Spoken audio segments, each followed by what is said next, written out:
हमारे साथ मौजूद हैं assistant professor infectious disease doctor Tahreem Ansari साहिबा। Thank you so much for joining us Tahreem.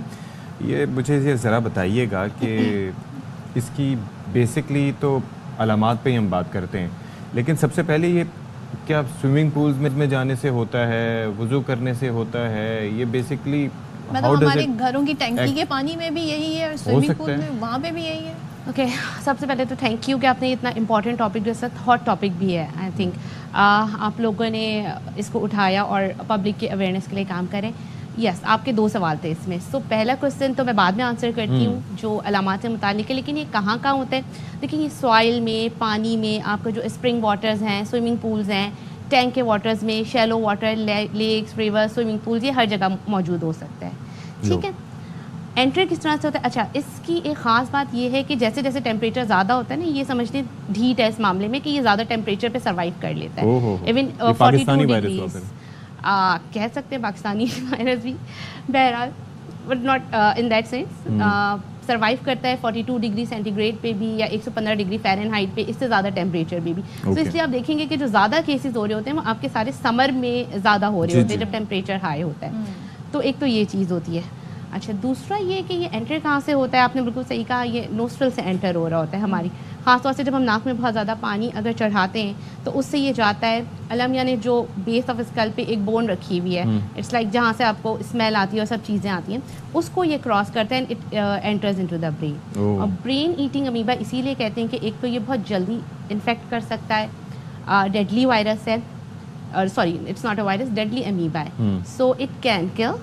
जो स्टडीज़ दुनिया भर से डिफरेंट हुई हैं उनमें 100 में से 95 to 99% केसेस सर्वाइव नहीं कर सकते, बट स्टिल सर्वाइव करते हैं। ठीक है, कुछ केस रिपोर्ट्स हुए हैं जिनमें सर्वाइव किया। लास्ट ईयर हमारे यहीं PNH शिफा में एक केस माशाल्लाह सर्वाइव किया। अर्ली डायग्नोज हो जाए तो, लेकिन क्या सिम्टम्स क्या होते हैं इनिशियली? अच्छा, अब हम सिम्टम्स की तरफ आ जाते हैं। सो बेसिकली अर्ली जो सिम्टम्स होते हैं उसमें शदीद तरीन सर का दर्द होना, बुखार का होना, ठीक है, कुछ लोगों की स्मेल ऑल्टर हो सकती है, उनको स्मेल नहीं आएगी या इस तरह से, क्योंकि इन्वॉल्व उन्हीं नर्व्स को कर रहा होता है।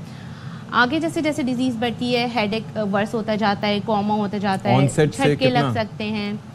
ऑनसेट से जो कम से कम ड्यूरेशन है ना इसकी अक्वायर करने के बाद सिम्टम आने की, वो 2 डेज है और मैक्सिमम इट्स 15 डेज। या बट यूजुअली जो मोस्ट ऑफ द केसेस हैं वो आपके 3 to 5 डेज में प्रेजेंट कर जाते हैं। Not much of incubation period, बहुत टाइम नहीं देता आपको। इंक्यूबेशन पीरियड की रेंज है, but most of the cases जो है वो विदिन 5 डेज आपके। और एक और चीज़ है कि इस पाकिस्तानी माशरे में जहाँ पर हर चीज़ ओवर द काउंटर अवेलेबल है, यानी कि हम क्या एंटी एलर्जी से लेके हम एंटीबायोटिक्स तक वहाँ पर लेके और पूरा कोर्स करके फिर डॉक्टर के पास जाते हैं।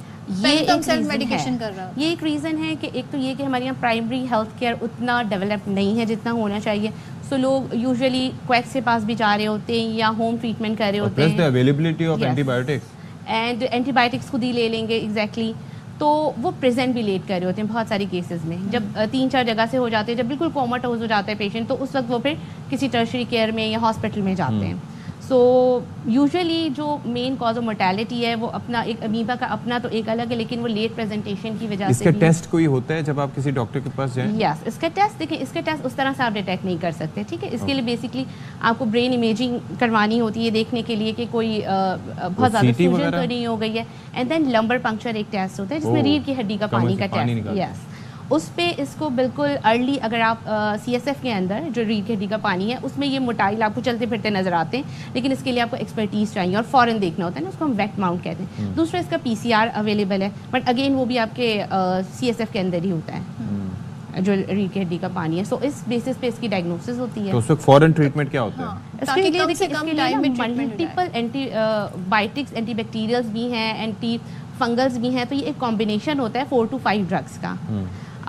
वो सब मिला के देनी होती हैं, स्टार्ट करनी होती है। उनकी डोजेज भी यूजुअल के मुकाबले में थोड़ी सी हाई होती है।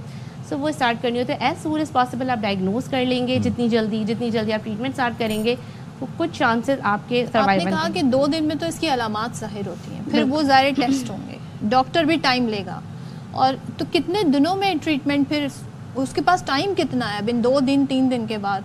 और डिपेंड करता है। देखिए, आप जितनी जल्दी सेटअप में जाएंगे, जितनी जल्दी आपका डायग्नोस कर पाएगा डॉक्टर। ये हमारे डॉक्टर्स भी सेंसिटाइज हो जाते हैं ना, समर में अगर कोई इस तरह का आ रहा है तो उसमें हम फ़ौरन कोशिश ये होती है कि हम फौरी तौर पे रीढ़ की हड्डी के पानी के टेस्ट फ़ौरन कर लें। It is next to impossible I would say, because the reason is कि जब आपके पास भी कोई आएगा तो आप पहले उसको नज़ले ज़ुकाम के तौर पर लेंगे, आप फ़ौरन नहीं कहेंगे कि जाके ब्रेन इमेजिंग करा लो, क्योंकि सिम्टम्स सेम ही होती हैं। कोविड हो जाए, आपको वैसे कोल्ड हो जाए, फ्लू हो जाए, सिम्टम्स हेडेक के साथ, ये नज़ले ज़ुकाम के साथ ही आते हैं। इसका जो हेडेक है ना वो बहुत शदीद वाला हेडेक होता है। फिर प्लस आपका एक देखिए टाइम ड्यूरेशन है आपकी कि इस वक्त आप सेंसिटाइज हुए हैं कि इस वक्त केसेस ज़्यादा आ रहे हैं। तो अगर कोई पेशेंट मेरे पास आएगा बहुत शदीद हेडेक के साथ, कोई यंग पेशेंट है, कोई और रीज़न नहीं मिल रहा, ठीक है, हेडेक हो रहा है या उसको स्मेल ऑल्टर हो रही है, तो मैं सोचूंगी ज़रूर। और वो ये भी बता सकता है कि उसे ऐसा महसूस हुआ कि पानी जी वो ऊपर चढ़ गया नाक से। वो तो यूजुअली हमारे यहाँ बहुत सारे लोग कॉमन लोग मगर बताने को डॉक्टर को बहुत कुछ बताया। देखिए जब अगर आप पूल वगैरह में जाते हैं वहाँ पर भी एहतियात करनी चाहिए हमें। वहाँ पे बिल्कुल एहतियात करनी चाहिए। पूल्स को क्लोरिनेटेड होना चाहिए, ठीक है, क्लोरिनेशन एक इंपॉर्टेंट चीज़ है इससे प्रिवेंट करने के लिए। दूसरा, हाँ, वैसे तो हम ये कहते हैं कि आप अवॉइड करें इस तरह की एक्टिविटीज़ और रिक्रिएशनल या वाटर वाली हैं, बट अगर आपने जाना ही है तो नोज क्लिप यूज़ करें, ठीक है, पानी ना एंटर हो, अपना जो हेड है वो वाटर के अबव रखें, एयर क्लिप्स यूज़ करें। एयर में यूजुअली इतना रिपोर्ट नहीं हुआ है, ज़्यादा रिपोर्ट यहीं से हुआ है, ठीक है। तो ये वाले काम करें। बाहर अगर वज़ू करने के लिए जाने तो घर से वाटर बॉटल लेके जाएं, डिस्टिल्ड वाटर की या बॉइल्ड वाटर की, या आपका जो क्लोरीनेटेड वाटर है। वज़ू के लिए आप नाक में कम से कम पानी डालने के लिए वैसे तो अवॉइड करें बहुत खींच के, लेकिन अगर जाने तो अपनी वाटर बॉटल आप साथ लेके चले जाएं, उसको यूज़ कर लें। अच्छा, कुछ लोगों को साइनसेस क्लियर करने के लिए भी वाटर की ज़रूरत होती है, जिसके लिए वो tap water, faucet water use कर रहे होते हैं, तो उसके लिए भी ये है कि आप ये डिस्टिल्ड वाटर या बॉइल्ड वाटर जो है इसको यूज़ करें अपने अगर कोई नेबी बेर से। बॉइल्ड वाटर में ये पैरासाइट जो है खत्म हो जाता है। जो रिकमेंडेड है CDC की वो यही कि 1 मिनट तक आपने उसको अच्छी तरह बॉइल करना है पानी को, देन कूल करके उसको सेव कर लें। But chlorination is the, specially sinuses clear करने के लिए अपने नाक को सक्शन पंप ना बनाएं।